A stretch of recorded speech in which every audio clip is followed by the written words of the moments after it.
Okay,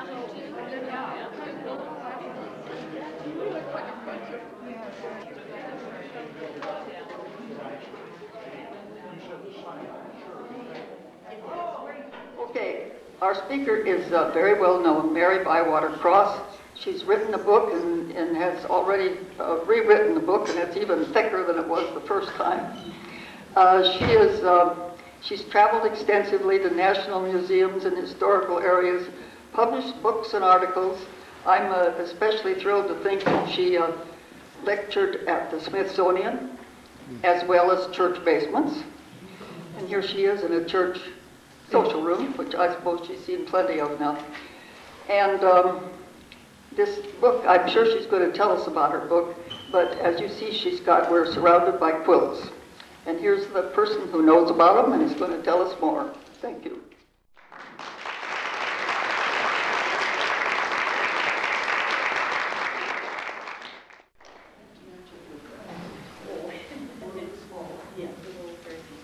Thank you very much. I'm delighted to be here. I'll get up to about that.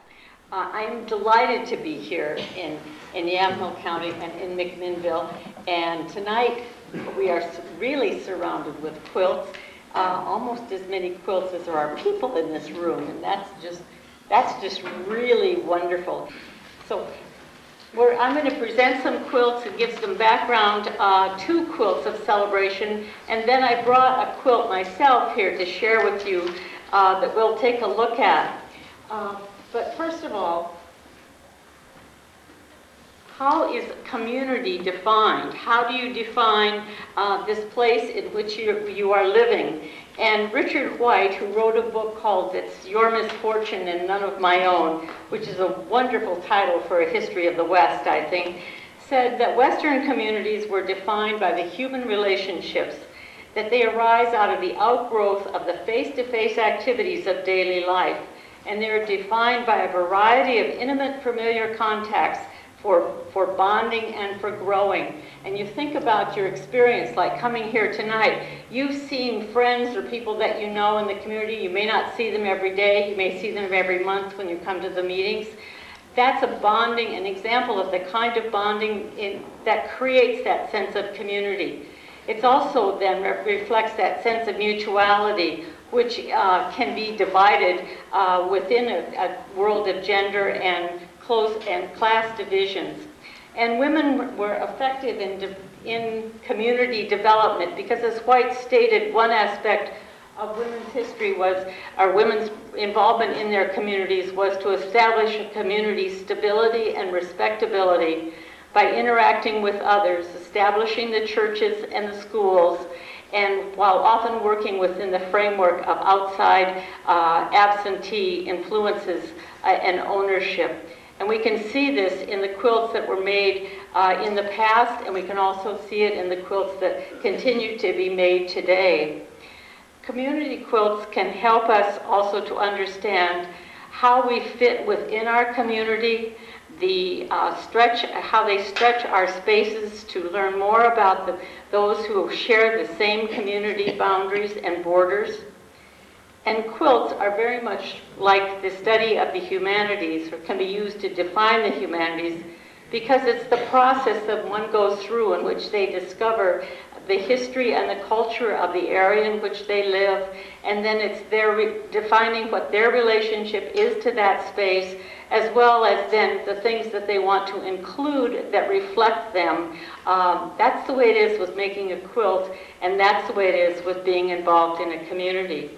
And as I traveled around Oregon, I often saw a number of quilts that representing the towns, the cities, the counties, and the regions. And these were made mostly during the bicentennial era of the late 1970s. And they often can serve as a catalyst to thinking about what might be involved in being an Oregonian today, or to be thinking about what might be included on a quilt that was to be reflecting Oregon today. Is the Oregon quilt, And this was made by a group of women in Portland, led by Dolores Studi, who had seen a quilt in the Hudson River Valley in New York State and decided she wanted to reproduce one for Oregon for the Centennial. She got together a number of friends in 1973 and 4, and they stitched the blocks to go into this quilt. And as you look at the quilt, do you recognize some of the landmarks of Oregon? I know the slide's not real clear. You see the Astoria column, Sacagawea, Chief Joseph. I'm sorry it's not a real clear image, but there's all kinds of things that represent Oregon, from the Astoria column to the Steens Mountains, from the wheat fields of eastern Oregon to the Oregon coast to the salmon fishing industry with the boat there, with the huge fish. All of these things represent Oregon, and it was pretty inclusive because not only did it include landmarks and things, it also included people and places. Chief Joseph, as we said, Native Americans, the Oregon Trail pioneers, the Oregon missionaries, the Catholic missionaries, and there's even a reference to the Japan and Oregon Friendship Society. And remember, this quilt was made in the mid-70s, and that was a time when there was an interest starting in having sister city programs and this kind of exchange between different countries. The topic of Oregon was really well defined in this quilt. It was given to the state of Oregon. The women went down to see Tom McCall when he had open house, as he did every week, and presented the quilt to the state, and then it traveled to Oregon with the U.S. Bank, Oregon Historical Society's Bicentennial Express. And I think that it was a result of that many other people, like you sitting here tonight, got the inspiration to make a quilt that would represent their area. The next quilt is an Oregon agricultural products quilt, and this was made in 1978-1979 by a group of the Linn-Benton County Women for Agriculture. And they got together and made blocks that represented the more than 250 plus crops that are grown in Oregon. And one of the members of the group was an artist, and she designed the squares. They assembled the quilt, they sold the patterns, and a number of the quilts have been made from this. Have any of you seen this before, or do you know where there's a quilt? Yes? I've known people who've made it. A couple of different. Oh, do you know where they are today? Well, where the quilts are, probably in the Corvallis area. Okay, probably. Yeah, Benton County. One of them was a former legislator, and when I talked to her, she said, "No way am I taking my quilt off the wall." And I said, "That's not what I'm calling you about. I'm just wanting to know about the making of the quilt." One surfaced from the Shoals Grange, which is down here, or it's east of here, near Washington Square. Another one, I was doing a lecture in Milwaukee, and a woman said, "I used to work at the Mill End store in Portland, and we made an Oregon agricultural products quilt." Many people made quilts for their own farms, and they were invited to personalize it any way that they want. And there was one called the Jones Family Quilt, farm quilt, made by Cleta Jones, and she put a black cat on the block that has the barn and the house in it, because that was the key part of their farm. Moving to eastern Oregon, I think this is one of the quilts that was inspired by the Oregon quilt. This is the Sherman County quilt that's kept at the museum in Morrow, and the women at the the Sherman County Museum made two of the quilts. They raffled one off and they kept the other one for the museum. And it's used as the introduction to the school tours who come there, or to anyone who comes to visit the museum. And you look at it and you can see the lines going from the bottom to the top, kind of overlaid on it.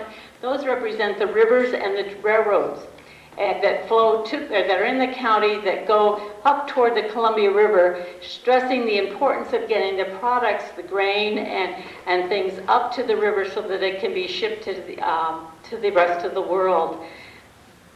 The other blocks on the quilt represent the governmental, educational, and spiritual components of the county. Just as Richard White said, the women got the churches and the schools started. Well, what continued to be important, but the churches and the schools and the courthouses, and those are on the blocks. But thinking about where Sherman County is, up just east of Wasco County in the Dalles, what's missing from this quilt? Or what, if you were to make a quilt today for Sherman County, what would you probably put on it? The wind turbines, right, the windmills.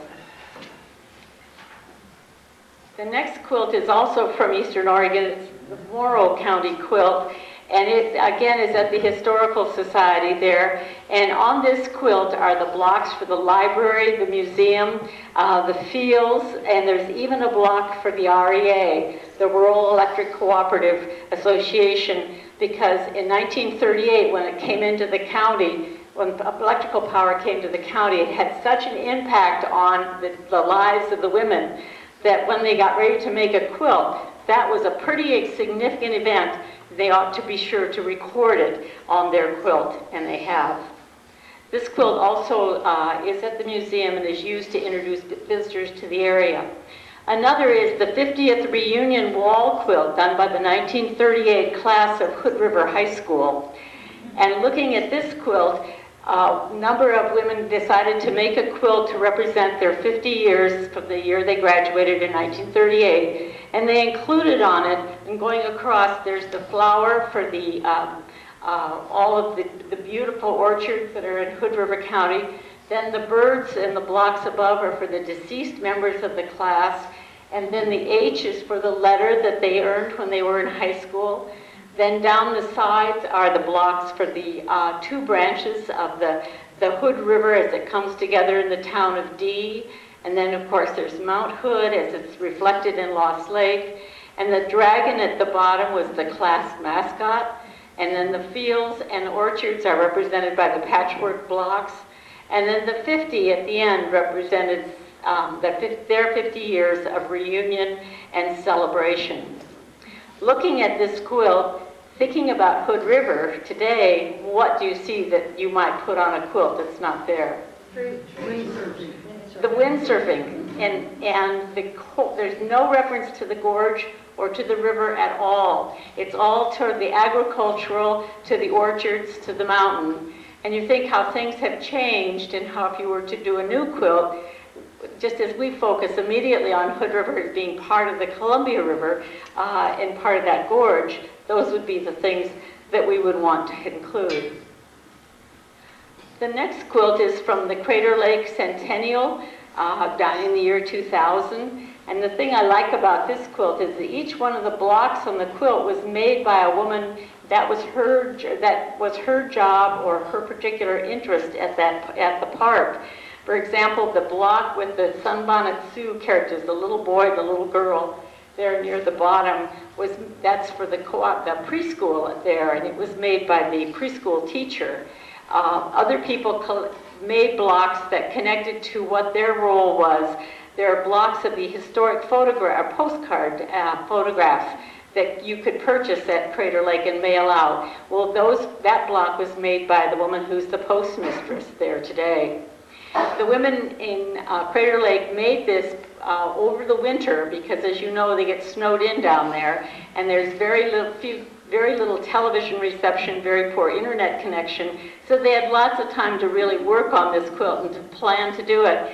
And when they got started, they did a rare road trip out to the quilt shop down in Klamath Falls to choose that blue fabric to represent the blue of the water of Crater Lake. These quilts of celebration serve as visual records of human experience. They're metaphors for their communities as they are defined by their physical characteristics as well as the social groups, their shared goals, and their aspirations. I realize that over time much has changed politically, economically, geologically, historically, and culturally as people define their home and their space. Repeatedly, I was struck by how the colors, the fabrics, and the designs represented the important elements of their communities. I often wished that I could share the opportunity of what I had seen in Sherman County with those I'd met in Crater Lake, or the women that I'd met in Jordan Valley, as shown in this picture, with those women that I'd met down in Wedderburn, down near Gold Beach. And these are the women of the Jordan Valley Methodist Church who get together to quilt every week. And one of the things that I was so taken with was that these three women have no interaction at all except in their church and at their daily quilt or their weekly quilting. The woman in the plaid shirt was a widow who was running the ranch, so she rarely had time to come into town. The other two women, one of them was a caregiver and the other was a manager at one of the local motels. And the day I was visiting, the hot topic was how in the world could they get the quilt back from the minister that they had made and given to him when he ran away with one of the women in town.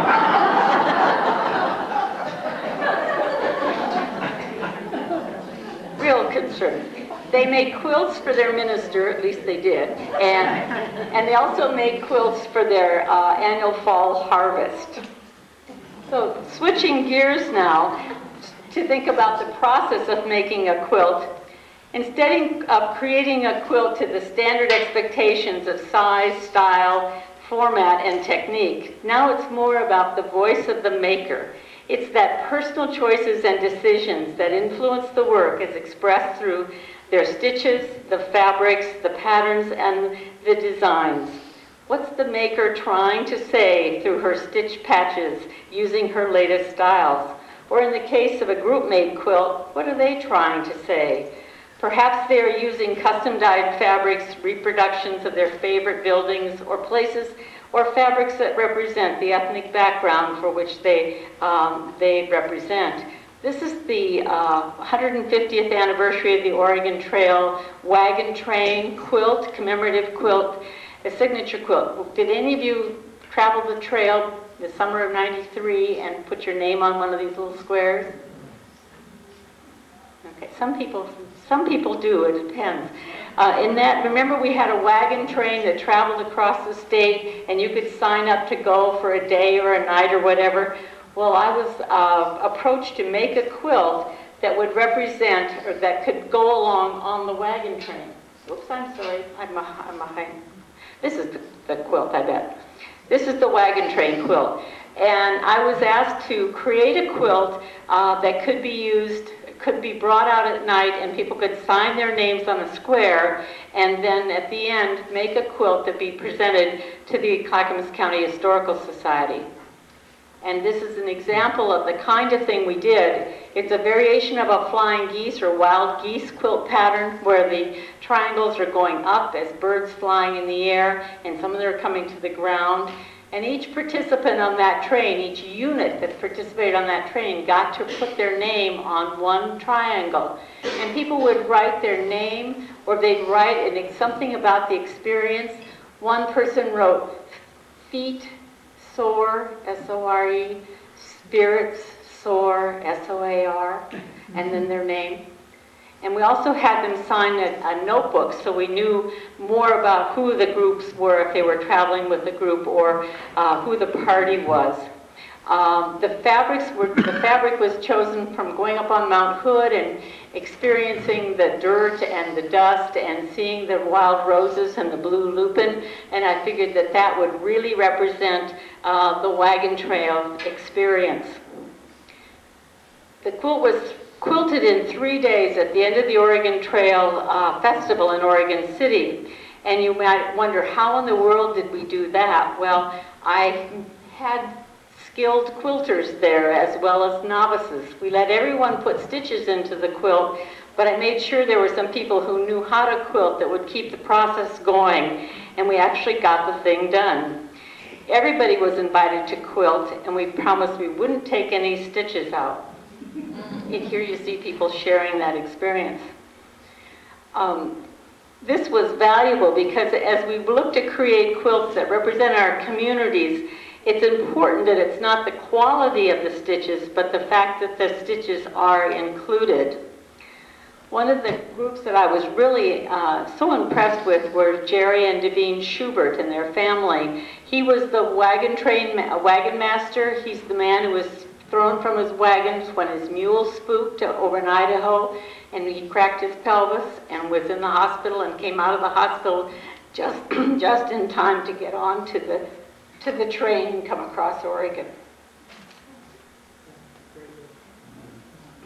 They were really eager to have all the members of their family sign the quilt as well as put quilt stitches in. And the other person in the picture is Denise Clausen, who did the calligraphy for me. We didn't know how large we would make the quilt, but because we didn't know how many people there would be, so we made sections to go on the back of it as well. And at the end of the 3 days, I needed to get the quilt off the frame so I could present it. And I didn't have any way to remove the staples. Well, along came the Wrangler from the wagon train, this really cool young guy, and he had the latest date on his arm, and he wanted to show her where his name was on that quilt.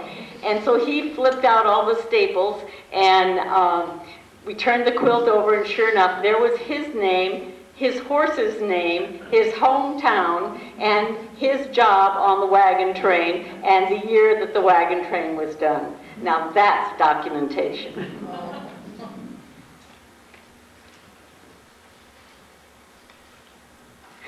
And then this is the group of people who were working with me on doing the quilt, and it turned out to be a real togethering, which of course is one of the buzzwords of today, of bringing people together for a common experience for which then they can have a greater appreciation and enrichment and understanding of their experience.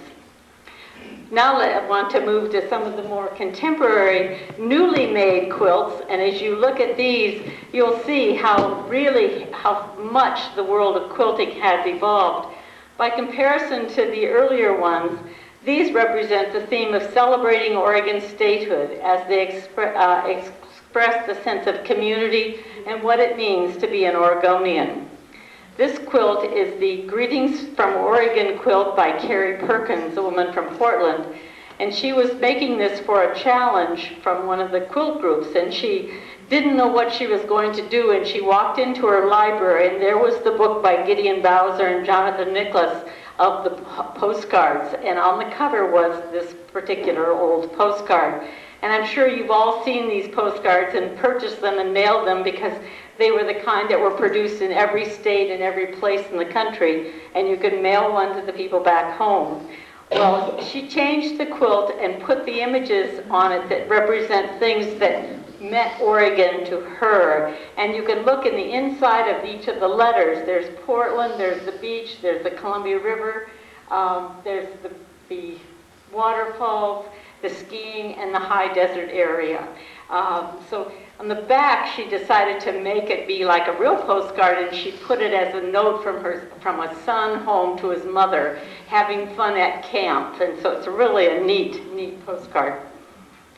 Another quilt is the Southern Oregon Highlights quilt, which was done by Karen Hankins of Jacksonville. And this is a quilt that Karen, as the Bernina sewing machine dealer down in Medford, she wanted to create a quilt that represented the part of the state that she loves. And if you look at this, you'll see there's Jacksonville, there's a couple of those historic homes down there, there's the Shakespeare Festival, there's one of the buildings, the stone buildings at Crater Lake. And these were the important things to her, and so she included them on the quilt. And the quilt has been traveled around to different shows, and it really introduces to others what Oregon, Southern Oregon, is all about. Another quilt, actually the next two quilts go together. This is one half of it. It's the Farmer's Market quilt, and it's part of the, its whole name is the Benton County Vistas. And this part is the Farmer's Market, done by Nancy Bryant, Diana Cleland Boyle, Susan Johnson, Babette Grunwald, and Sidney Snell. And what they did was they created the landmark buildings that are down in Corvallis with the farmer's market scene in front of it. The other half of the quilt is this one, and it's the Benton County's Vistas, Mary's Peak. And when these quilts are displayed, they alternate the sections. so that you see, looking at it one way, you see the vistas of the farmer's market in Corvallis. Looking at it from another direction, you see the Mary's Peak. Each of the quilters, in this case it was Marcia Gilson, Marcy Gregg, Liz Hoffman, Shirley Strube, and Carrie McFall, each took a 15-inch section, and they used their favorite form of patchwork technique, whether it was piecing or applique or whatever it was, surface design. They used their favorite technique to make their part of the quilt, and then it was put together, and you can see how the line of the mountain really flows there, but there are different kinds of techniques. Another quilt that was representing the Centennial is the one from Bend, and this was commissioned by the city of Bend for, they were celebrating their centennial back in 2005. And they went to the quilt group and recruited a number of women from there to create a quilt that would represent Bend and what Bend meant to them. And you can see as you look at the quilt, you see the Mount Bachelor in the background and Mirror Pond in the front. And then anything you can think of, you name, in Bend is on that quilt, because they then made a whole long list of things that were important in Bend and then reproduced them in cloth and then put them onto the quilt. They worked for quite a long time teaching each other the techniques and sharing their expertise and going to the Historical Society and to the local newspaper and getting articles and doing all kinds of research. And this is the part of the group that worked on it. And then when they got done, they took all their patterns and put them into, each person made a Ziploc bag full of the patterns she'd used, as well as the history of the item that she was reproducing. And there you see are the swans, and the swan, it's kind of like a swan gate that used to be on Mirror Pond. And it's Yamhill quilt, which you can also see. And then I have some information about a woman who's collecting quilt patterns, quilt blocks to put into quilts to give away at the state fair. And if any of you are interested, you could take her name and contact information and send her make a square and send it over to her. Her name is Glennis Lindsay, and she's over in Culver. So you see people all over the state are contributing in different ways to this 150th celebration, and it's just kind of amazing to see who's doing what where. And one of my goals is to find out and keep the people in connection so that perhaps we can do an exhibit someplace, or perhaps we can at least be in communication with one another. The quilt that I have on display here, if you look at it, those of you who've had a chance to look at it, it's the Centennial, a quilt from the Centennial in 1959. And you look at it, first of all, and you think, whoever would make a yellow and blue quilt? Well, what are yellow and blue? The Oregon's colors. And you look at the quilt and the way that it's organized with the Centennial seal right in the middle, and then the capital of Oregon above it. And then around Oregon, around that center blocks, are some of the state capitol buildings they look like they were maybe built in the 50s, 40s, 50s, and early, so they would be included on the quilt. And then there's a block for the Centennial, and then around that represent some of the symbols of Oregon, like the beaver and the Oregon Trail, and there's several beavers, and then the state flag. And then you get out to the outside, and there's a block for Hawaii and a block for Alaska. Well, why would that be? That was when they got their statehood. So of course they're included. And then I just love it. There's a block up on the second block down that's colored. It's Sunday is the name of the block. And it's a couple in a wagon out for a Sunday drive. Well, there's no comparable one, but the block down in the other corner at the bottom has a wagon with a couple in it, and it says Lovers, 1859, and then right beside it is a convertible with a couple in it, and it says 1959. So you see the sort of transition. Those of you who are quilters, did anybody discover what it's made, what the blocks are, how they're done? Peggy, did you have a look? They were done with Crayolas and colored. They're colored and then they're set with an iron, so they're heat set. But if you know quilts and you know that the Quilt Revival started in the early 70s and has been going like gangbusters ever since, the quilt was made in 1959 and you could not go into your fabric store and find solid color fabrics in such a variety that you would want to put on a quilt, so you had to use your color crayons instead. Today, of course, there are umpteen kinds of fabrics and patterns, as you saw on the quilt from the Bend group. The fence around it is also a pattern that was done in the 30s, and it was a popular pattern, and people would do it. But I like to think that maybe this woman, her name was Dora Frick, who made it, was a little ahead of her time, and it's kind of like, you know, keeping everybody out of Oregon, that they're kind of fenced out.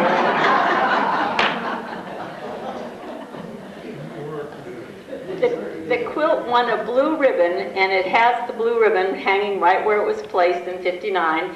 And this was at the State Fair. It was in the category of original design Centennial Quilt, which made me think if there was one, there must have been others. Well, unfortunately, there are no records for the Oregon State Fair, at least of the quilts from that year. They're none at the Historical Society and none at the State Archives, and I don't think they're at the State Fair office, which is really kind of too bad. Have any of you ever seen a Centennial Fair quilt from Oregon? Jean, is there one in the collection? There could be. But anyway, I think that this is the kind of thing that would be fun to see again this year if they were to be done. So now I'll turn it over to you, or turn it back to you, and ask you, if you were to make a quilt representing McMinnville or Yamhill County, what would be some of the things that you would put in it? Grapes. Hazelnuts. The agricultural products. One thing that wouldn't be on it would be wind turbines. There wouldn't be wind turbines. There wouldn't be turkeys either, right? Guess no. Not anymore. Oh, that would be an excellent one, the Evergreen Museum. I like that farmer's market that was in one at the Wheat House. Yes, yes, that would be great. Be great. The Cozine House. Okay, historic buildings, like the Cozine House. The new historical museum. The new one and the old one, right? Yes, yes. I guess one thing that could be on it would be the spruce goose. That's what someone said, yes. Oh, I didn't know. Some of the old churches. Right. And the college. The college, you'd have to put the college, of course. What? A UFO. Cozine House. What? Cozine The House. Cozine House was mentioned. It's a matter if it's McMinnville or Yamhill. She said Yamhill County. Well, either one. No, George Fox. Sure, put both colleges About on the it. erratic rocks. The Minthorn House. The Hoover Minthorn House. And the Ferry. Wineries. The wineries, yes. Grapes. I think if they were to remake the agricultural quilt of today, they would make the block that has the grapes on it be much larger and maybe not even put the block with the mint on it as it was there then. Yes. Well, is there any interest in making a quilt here?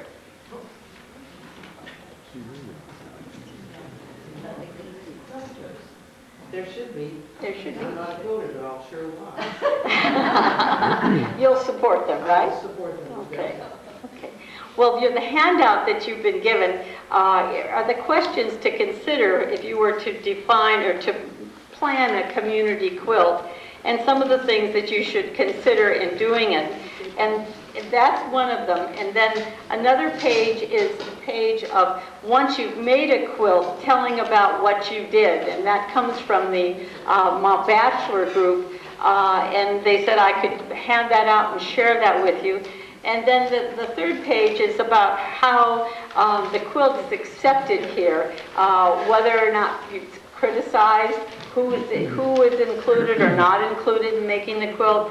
And then the last is the hot pink sheet, if you got one of those copies, is the bibliography that I give to you. And those are books as well as some of the media, the multimedia things and the internet things that you can use to help with making the quilts. Are there any questions? Yes. Where do you store the quilts that you bring to your lectures? These quilts over here, all of these on the wall belong to the Yamhill County Museum. Oh. Except there's one over here. Where is she?